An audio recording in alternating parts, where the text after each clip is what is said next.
¿Qué responden las empresas encuestadoras sobre los principales cuestionamientos que reciben? Por ejemplo, las diferencias entre los números de unas y otras, el tamaño de la muestra en la que hacen las preguntas, el margen de error, la forma en la que entrevistan, la influencia que sus informes tienen en el electorado. Bueno, de esto es que estamos conversando esta mañana con Mariana Pomies, de la consultora Cifra, Eduardo Botinelli, de Factum, Alem Misraji, de Radar, y Rafael Porsekansky, de Opción Consultores. Sobran los temas a tratar, sobran los puntos a considerar con ustedes. A ver, por lo menos brevemente, dos asuntos más. ¿Cómo se conforma el tamaño de la muestra? Lo plantean algunos oyentes, incluso en las preguntas que han estado llegando esta mañana. Muestras de 800 a 1000 personas, como las que algunas de estas consultoras manejan, ¿pueden abarcar efectivamente una buena representatividad? Por ejemplo, ¿pueden contemplar fenómenos locales o regionales que a veces tienen incidencia? Pueden dar una buena fotografía a nivel nacional. Si uno, cuando más uno quiere empezar a abrir la información y decir, bueno, a ver, quiero ver cómo votan en Rivera, y quiero ver cómo votan en Salto, y quiero ver cómo votan en Flores, ahí necesita incrementar el tamaño de muestra. Hay una relación, y ahí el problema es simplemente de viabilidad económica y de tiempos, ¿verdad? Porque lleva mucho más tiempo hacer 3.000, 4.000, 5.000 casos que 800 o 1.000. Pero para la foto nacional, digamos, el agregar muchos más casos, digamos, pasar de 1.000 a 3.000, ¿verdad? No tiene tanta ventaja, porque ya los quienes trabajamos con margen de error estadístico, no se reduce tanto el margen de error, digamos. Entonces, por eso es que se elige siempre un tamaño, salvo excepciones, que ronda entre los 800, 1.000 casos. El caso de Radar es aparte, ¿no? Ahora lo veremos, pero ¿qué dicen? No, además del tema del margen de error, que llega a un punto que aumentar la muestra no te genera tantos beneficios porque la diferencia en el margen de error es muy pequeña, siempre la clave está en las estrategias de muestreo o de la ponderación ex post. O sea, no es lo mismo una muestra de mis 1.000 mejores amigos que una muestra de 1.000 casos extraída con características que me permiten garantizar su expansión a la población.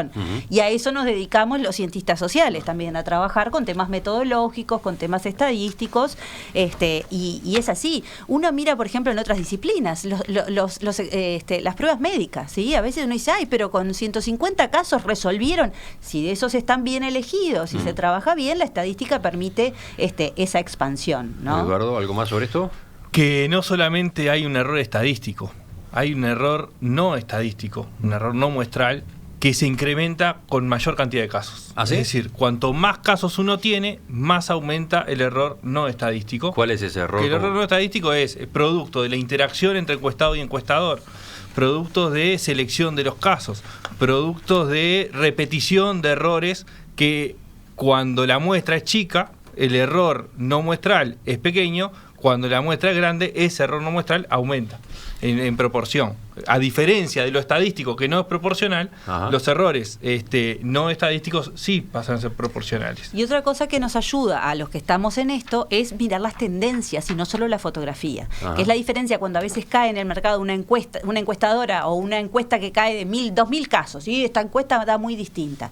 Bueno, pero acá nosotros que venimos trabajando hace más de 20 años y sistematizando las cosas, las tendencias nos ayudan, porque a veces hay encuestas que te dan un bandazo y que vos decís, opa, acá hay un problema, y vas a la muestra y encontrás el problema. El poder acumular y mirar las tendencias también nos dan una certeza a los que trabajamos en esto de que vamos bien encaminados. El caso de Radar es distinto porque trabajan online y la muestra es más grande, ¿no? La muestra es más grande y fue una elección nuestra porque cuando, frente a un panorama bastante volátil, ¿no?, de electorado, que de repente tal partido subió 3 puntos y otro bajó 3. Y querés analizar a ver qué es lo que pasó acá. Entonces tenés que meterte en subsegmento de la muestra, ¿no? Por ejemplo, ¿de dónde vienen esos votantes que hoy dicen que votarían al partido X? Ah, bueno, el tanto por ciento dijo que había votado al sector tal del partido cual en 2014. El tanto por ciento son jóvenes de menos de 30 años. El tanto por ciento son del interior o de Montevideo. Entonces, cuando te empezás a meter, cuando empezás a ampliar el zoom, que la foto te queda pixelada, bueno, cuanto mayor es la muestra, más posibilidades tenés de meterte a fondo en determinados, en pequeños segmentos de la muestra para analizar qué es lo que pasó ahí y descubrir cosas. Por ejemplo, ¿Y la muestra de ustedes entonces es de 2.500 casos? Digital, fuimos, ¿no? La encuesta digital, online. sí. Fuimos aumentando la cantidad de casos porque, bueno, también es una forma compramos un seguro, una especie de seguro de salud, ¿no? Porque cada vez que hay variaciones que nos llaman la atención en la tendencia, en la intención de voto, bueno, queremos analizar de dónde vienen esas variaciones. ¿Y ustedes no tienen ese problema, justamente que mencionaba Alén, cuando tienen que meterse en las internas de los partidos? Con las muestras que manejan, 800 a 1000 casos. Ahí, lo hemos hablado, Mariana. Sí, ahí está difícil para hilar fino adentro de un partido, por ejemplo, que a su vez es chico, ¿no? Claro. Una cosa es hilar fino en un partido de los grandes y otra cosa es meterse, yo qué sé, en la interna de un partido que va tercero o cuarto. Por eso ahí en las internas, cuando más nos acercamos, se amplía en general la muestra para poder, y trabajamos con muestras un poco más grandes. Ahí sí necesitamos muestras un poco más grandes, pero un poco más grandes, hablando de 1.500 casos, porque en realidad ahí ya te permite un buen panorama. Otra cosa es si vos querés ver lo que pasa en Rivera o en Flores. Bueno, ahí es un tema distinto, pues si vos querés ver lo que pasa en Rivera y en Flores, no tenés que ampliar toda la muestra. En todo caso, lo que nosotros decimos es hacer un foco en Rivera, y ahí sí llegar para Rivera y 300, 400 casos, porque con menos de eso hablar de Rivera es un poco osado. Pero son situaciones distintas. Una cosa es un partido que tiene el 20% de la intención de voto y otra cosa es Rivera. ¿Algo más sobre esto? No, nosotros, por ejemplo, en Opción, justamente para la última encuesta, la de proyección, proyección, digamos, o la mejor fotografía posible a los 5 días previos de la interna, porque ahí empieza la veda, ese es otro elemento que no lo hablamos hoy, pero qué importante que es, al momento en que se juzga a las encuestadoras, tomar en cuenta ese fenómeno. Bueno, ahí nosotros para la interna hicimos 1.600 casos y seguramente nuestra muestra para la última encuesta de intención de voto nacional también va a ser mayor. Pero este elemento lo quiero subrayar porque no lo tocamos hoy. Cuidado al momento de interpretar los datos de las encuestas y compararlos con el resultado efectivo de la votación. Nosotros estamos expuestos a una limitante. Nuestro último dato difundido va a ser 5 días antes de la elección, o 4 días antes de la elección. Y empezamos difundido, relevado.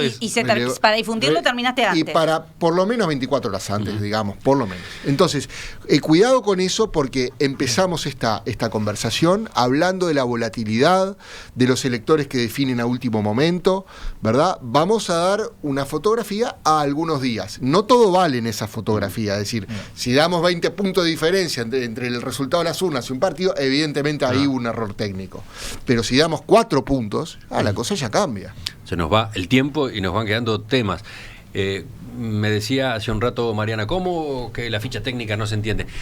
Hay algunos aspectos de la ficha técnica que son bravos de entender. El margen de error. Voy a la ficha técnica de Cifra concretamente.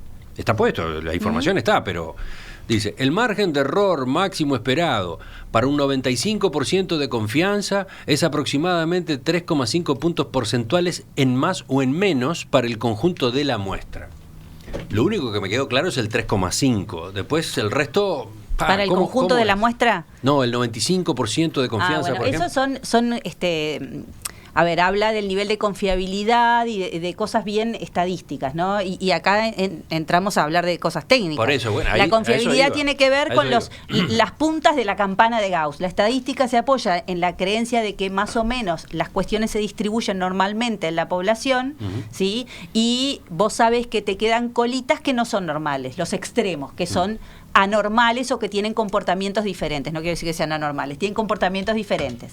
Entonces, dependiendo con la rigurosidad que trabajes, aceptás que esas colitas o esos extremos diferentes puedan ser más o menos grandes. Estoy explicando una cosa muy compleja. Sí. Ahí hay cosas de fe. Es como cuando yo voy al médico y me dice, vos tenés 98% de glóbulos rojos, y yo no le voy a entrar a discutir si el parámetro es de la medicina es ese. Bueno, pero acá tenemos efectivamente un punto de la ficha técnica difícil de entender. Y después el 3,5, entonces. 3,5 puntos porcentuales en más o en menos para el conjunto de la muestra. A ver... Eso quiere decir que cuando hablamos de los números nacionales, las estimaciones, yo digo que el Frente tiene 33, Quiero decir que puede estar entre 36,5 o 29,5, 3,5 para cada lado cuando miro el total. Ahora, si miro adentro de los votantes del Frente Amplio sus preferencias, ahí ya no es el conjunto de la muestra y el margen de error aumenta. Y otra cosa muy importante, si yo tengo en el conjunto de la muestra un partido que me marca 3%, su margen de error no es más o menos 3.5%. ¿Cómo es eso? Es mucho menor. ¿Pero y cómo es eso? Porque Bueno, lo eso que decía Mariana es que era para el conjunto de la muestra. Juan Grompone se preguntaba en la tertulia del otro viernes, un partido que aparece con 1, entonces puede tener en realidad menos 2. No, señor, porque lo que a veces quizás habría que ponerlo, pero nadie entendería nada, básicamente. Podríamos para P 0.5 y Q 1 menos P, básicamente. Bueno, ahora entendí. Quiere decir, el margen, por eso, lo voy a explicar rápidamente. Cuanto la tendencia está más cerca del 50%, por así decirlo, más aplica el más menos 3.5. Cuanto más están los extremos, un partido que tiene 98% o un partido que tiene 2%, más chiquito es el margen de error. Ajá. Varía. Por eso a veces también podría ser una práctica poner al lado de cada candidato o partido su margen de error correspondiente. Eso es una práctica que podría ser aceptable. Nosotros lo ponemos, en Factum ponemos, no ahí, al final en la ficha técnica tiene dos partes, la ficha técnica y otra de márgenes de error para cada uno de los partidos. Pero nosotros lo hemos aclarado muchas veces para los candidatos de las internas también. Entonces, si bien el margen de error 3,5 es para el conjunto de la muestra, no termina siendo igual para todos los partidos. Por eso decimos margen de error máximo. El máximo posible. Hay un tema, esto tiene algo de científico, aunque la gente no lo crea, las encuestas, no cualquiera puede hacer una encuesta y trabajar con eso. Y yo creo que a veces se le pide a las encuestadoras, porque es una ciencia relativamente nueva, un montón de información que a otras disciplinas ya no las pedimos, las aceptamos que es así. Entonces yo creo que parte también pasa por asumir que esto es científico y que los que hacemos esto no solo tiramos los dados.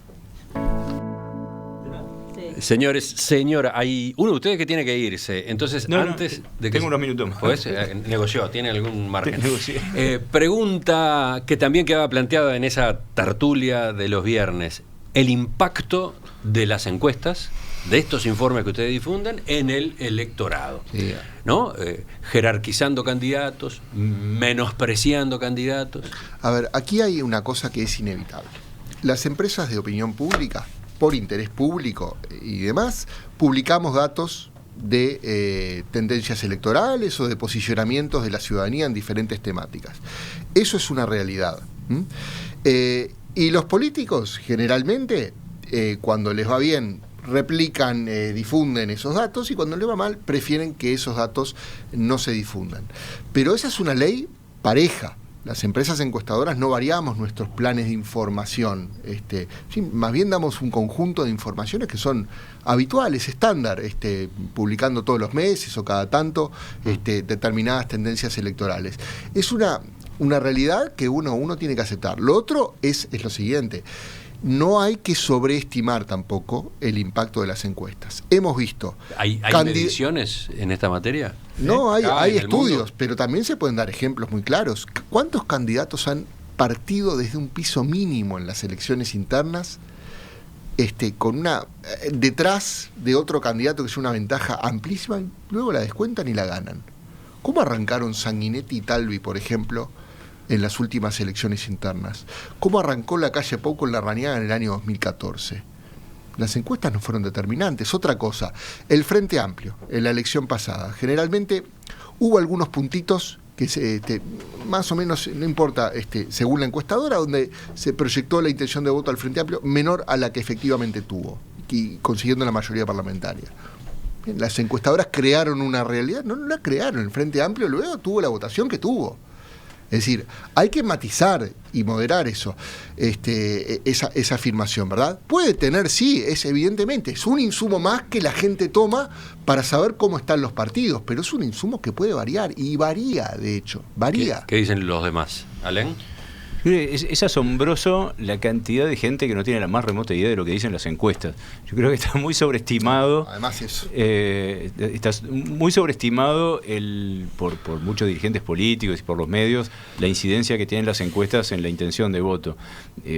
Hay gente que obviamente toma su decisión de voto más en forma estratégica y ahí sí, en base a lo que dicen las encuestas, entonces bueno, voy a votar, si hay un empate entre el segundo y el tercero, entonces mejor voto a fulano porque entonces no quiero que gane Mengano. La cantidad de gente que toma la decisión de voto de esa forma tan estratégica y en base a lo que dicen las encuestas es ínfima, realmente ínfima. Es muy difícil estimar, cuantificar qué peso tienen las encuestas en la intención de voto de la gente. Tienen mucho más incidencia en las decisiones estratégicas de los políticos que en la intención de voto de la gente. Ahí sí, en las decisiones de los candidatos y los dirigentes. Es que para eso las hacemos. Para Sin eso duda. las hacen, para eso los contratan a Y ustedes. para eso nos contratan y sacamos la información que publicamos. Es una muy pequeña parte de toda la información que sale de una encuesta que sí nos contratan los dirigentes políticos y que les sirve para tomar decisiones, pero eso no se publica. Cuando hay interpretaciones opuestas sobre el mismo fenómeno, demuestra que efectivamente no tiene la incidencia que se dice tener. A ver, 2014.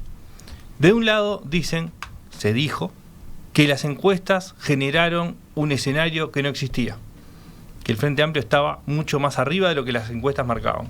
Y del otro lado, el mismo dato y la misma situación dicen el Frente Amplio a partir de las encuestas empezó a movilizar, entonces cambió la realidad. Entonces, ¿cuál es el tema? ¿Se movilizó porque las encuestas estaban por debajo de lo que esperaba y eso generó un cambio?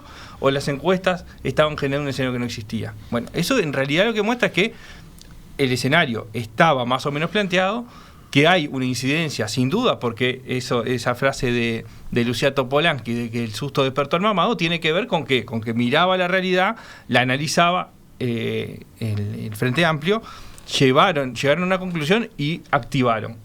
Eso es parte de toda la dinámica de una campaña electoral. Es decir, las encuestas son un insumo más dentro de todo el espectro de información que existe.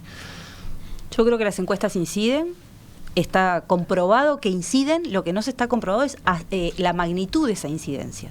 ¿Sí? Las encuestas inciden como incide todo, como incide la publicidad, como inciden las redes sociales con sus dichos, como inciden las fake news, como incide todo, es un insumo más. Las encuestas se hacen principalmente para los partidos políticos para tomar decisiones. No solo en política, en cualquier área la encuesta es un insumo para la toma de decisiones, para las planificaciones y las acciones, sobre todo en la comunicación, en el diseño del producto del candidato. Entonces, sí inciden. ¿Hay votantes que votan al que va ganando? Sí. Y hay votantes que dicen, no, este ya le va muy bien, voy a votar a este otro que no está tan bien y también me cae bien. Sí, inciden. No podemos negar eso. Pero discrepo con lo que decía Gonzalo Pérez del Castillo, dice, ¿inciden más que los programas políticos? Bueno, no sé, seguramente sí, porque los programas políticos los lee menos gente que las encuestas, y ahí podemos coincidir.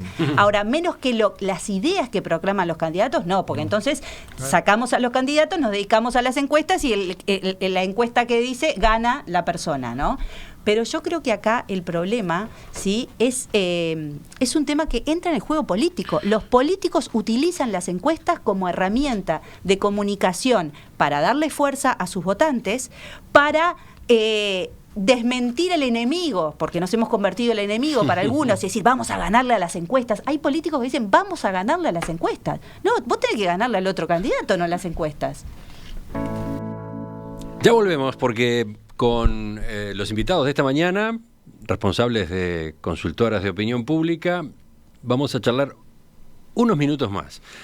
No tanto ya sobre cuestiones metodológicas y sobre la polémica en torno a los informes de las encuestadoras, sino concretamente a propósito de lo que cabe esperar, lo que ustedes estiman que puede ocurrir en este mes, en estos días, 26, 27 días hasta las elecciones.